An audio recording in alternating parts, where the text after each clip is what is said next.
the number one question, of course, everyone's concerned about inflation, but there's a big backstory there. But I always say when it comes to your own money, everybody has a PhD in economics. You don't need Larry Summers to tell you what's going on with your budget and your, ability to feed your family or keep a roof over your head. So people get inflation. It's one of the reasons it's so politically toxic is because it's unavoidable. You can't fudge it. You can't spin it. It's like, hey, if I used to fill up my Ford F-150 truck for $50 and now it's $125, A, you get it. It's right in your face. And B, that's $75 that you don't have to take your spouse out to dinner, buy a new jacket or whatever. So there's kind of demand destruction at the same time you're spending more money on the one thing you can't do without. Jim Rickards discusses the current state of inflation and the economy, sharing insights into the potential for a recession and a major stock market correction. He also compares today's inflation numbers to the 1970s, highlighting key differences in the causes and potential outcomes. So people get it. But then from there, the question I get the most is, hey, Jim, is this going to cause a recession? Are we going to have a recession? And I use, as recently as a few months ago, I would say, yeah, I think so. You can see it coming late this year, early next year. Now I say, we're in a recession. I mean, it's not coming, we're in it. And there's data. I never make statements like that, Brian, without supporting it. We know that the standard definition of a recession is 2 consecutive quarters of declining GDP.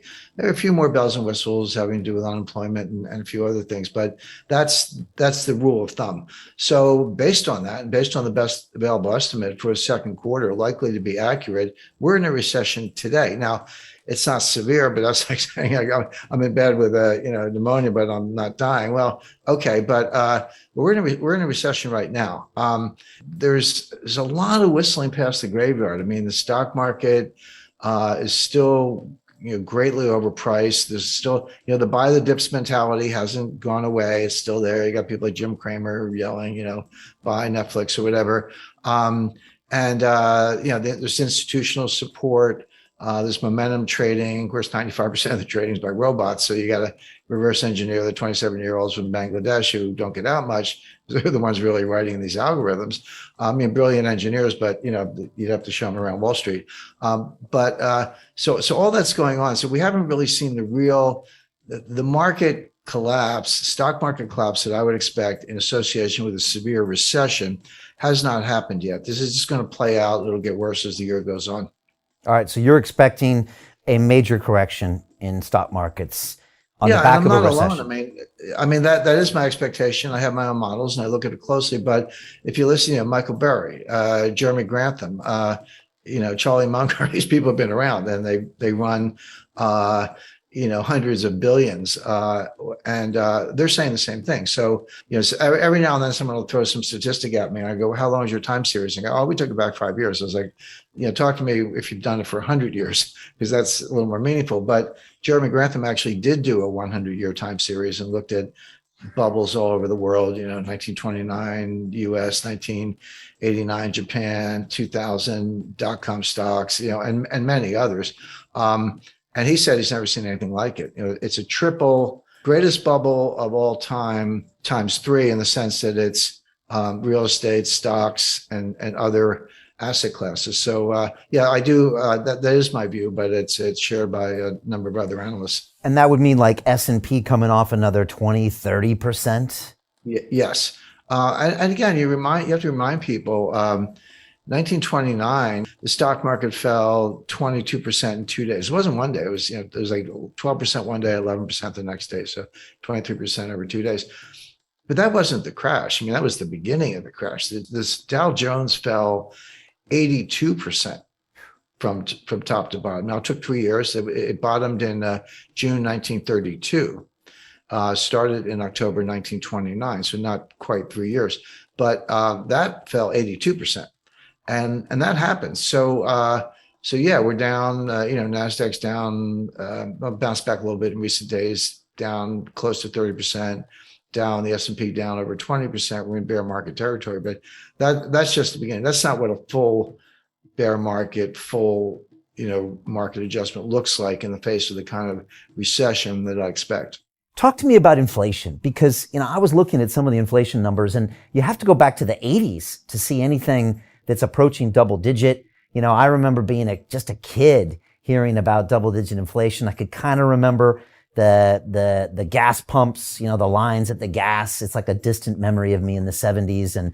But how do you talk to younger people these days about what inflation is or it means? Because I don't think people really grasp what it actually means to your savings or to the economy in even a medium term. Well, that's exactly right, Brian. And if you, you're a little younger than I am, but I lived through it. I started my career in banking in 1976, and I remember my wife and I used to kid each other. She was in advertising, I was in banking, and the inflation was so bad, you'd get a raise every like 4 or 5 months, and you didn't have to ask. They would just give it to you because they knew that you were going to quit if they didn't keep up. So she would get a raise, and she was making more than I was at the time. So we'd go out to dinner, and then I would get a raise, and I was making more than she was. So we would just tease each other about that. But that's how it was. And the psychology was, if you needed a TV set or refrigerator, new car, whatever, you say, I better buy it now because the price is going to be higher. If I wait a month or 2 months, the price is going to run away from me. So it had huge behavioral effects. Of course, gold was, going to the moon. There was a lot going on at the time. But Brian, you're right when you say we're putting up inflation numbers today that are the highest in 40 years. That is correct. But I remind people, the inflation in 1981 was the end of a 10-year period of inflation. That was when Volcker finally got it under control.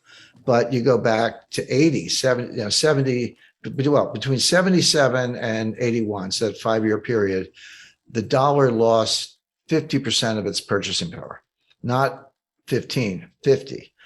So the question is this the beginning of an inflationary surge where it's going to get even worse and it is going to last 5 years? Or is it different than that? But keep that in mind, because the situation we're in today is very different from the 1970s, and I'll explain why. But I'll explain why right now, because in the 70s, it was triggered from the supply side with first the Arab oil embargo in 1973 as a result of the 1973 Arab-Israeli war, and then the price tripled, but it went from like $2 to $6. Okay.